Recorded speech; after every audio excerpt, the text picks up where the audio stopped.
किसी ने मुझसे पूछा कि आप नग्नता का इतना समर्थन क्यों करते हैं? क्या नग्नता से समाज में अश्लीलता नहीं फैल जाएगी? लोग एक दूसरे के ऊपर टूट पड़ेंगे, जंगल राज हो जाएगा। तो आज इसी विषय पर थोड़ी चर्चा करते हैं कि नग्नता और अश्लीलता दोनों समान नहीं बल्कि एक दूसरे से बिल्कुल ही विपरीत है। जंगल में आपको बिल्कुल भी अश्लीलता देखने को नहीं मिलेगी। अश्लीलता आपके शहरों में है, जंगल में नग्नता पाई जाती है। नग्नता एक आध्यात्मिक विषय है, सरल और सहज होना यानी नग्नता।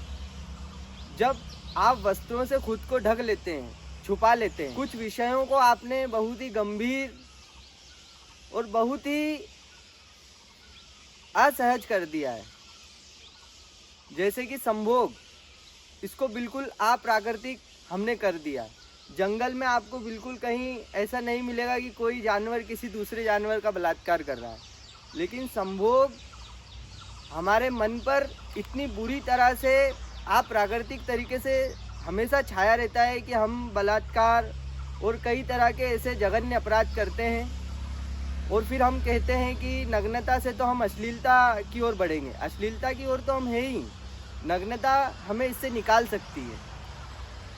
ये जो समाज में आप देखते हैं कि जो वस्त्र हम पहनते हैं, जिसमें कुछ दिखाया जाता है और कुछ छुपाया जाता है, और जो छुपाया भी जाता है वो इस तरह से छुपाया जाता है कि और उभर कर दिखाई दे, तो इसे अश्लीलता कहते हैं। दिखाने के भाव से यदि कुछ पहना जाए उसे अश्लीलता कहते हैं।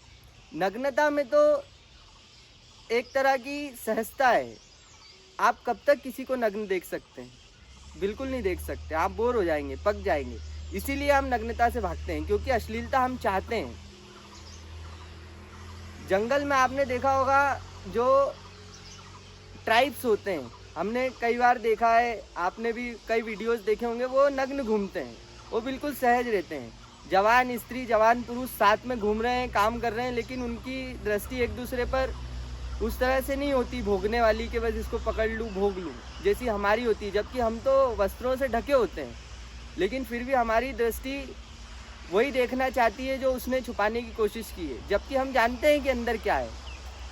तो ये छुपाना एक तरह की उत्तेजना पैदा करता है, एक तरह की क्यूरियोसिटी। जितना छुपाया जाएगा उतना ही देखने का मन करेगा। तो इसलिए मैं नग्नता का समर्थन करता हूँ। वस्त्र उतने ही धारण करें जितना सहज हो, जितना आपको मौसम की ज़रूरतों के हिसाब से सहज हो। तो समाज के कुछ नियम होते हैं, कुछ कायदे होते हैं जो गलत हो सकते हैं, लेकिन फिर भी हमको उसका पालन करना पड़ता है, क्योंकि ये समाज आपको जीने नहीं देगा अगर आप पूरी तरह से सहज हो जाएं। इसलिए कहा जाता है कि जागरूकता एक तरह का जघन्य अपराध है इस बेहोश समाज में। बेहोश समाज में यदि कोई जागरूक हो जाए तो ये समाज उसे मार देगा। तो हमें बस ये बात समझना है। मेरे कहने का मतलब ये नहीं कि आप नंगे घूमने लग जाएं कल से मेरी बात सुन के।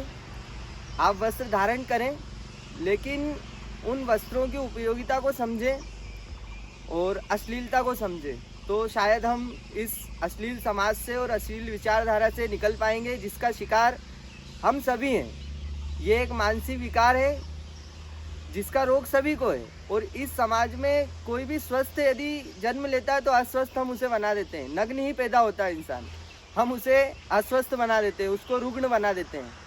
हमारे कई संत हुए जो नग्न रहे। एक नागा समुदाय पूरा संतों का समाज होता है, जानते ही आप सब लोग। और कई महिलाएं भी, माँ लल्लेश्वरी नग्न हो गई जब वो सहज हो गई।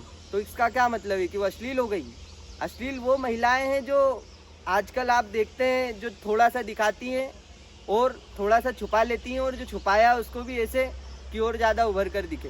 अंदर हम इस तरह के कपड़े पहनते हैं जो हम हैं नहीं वैसे हम दिखाई दें। कई तरह के मार्केट में पैड्स आ गए हैं, जो इनका क्या मतलब है? क्या ये अश्लीलता नहीं है? और क्या ये नग्नता है? नग्नता नहीं है, अश्लीलता है। तो इसी बात को मैं समझाना चाहता था और कहना चाहता हूँ। मुझे लगता है कि आप समझ पाए होंगे, और नहीं तो आप अपने प्रश्न हमें भेज सकते हैं, हम इस पर आगे भी चर्चा करेंगे।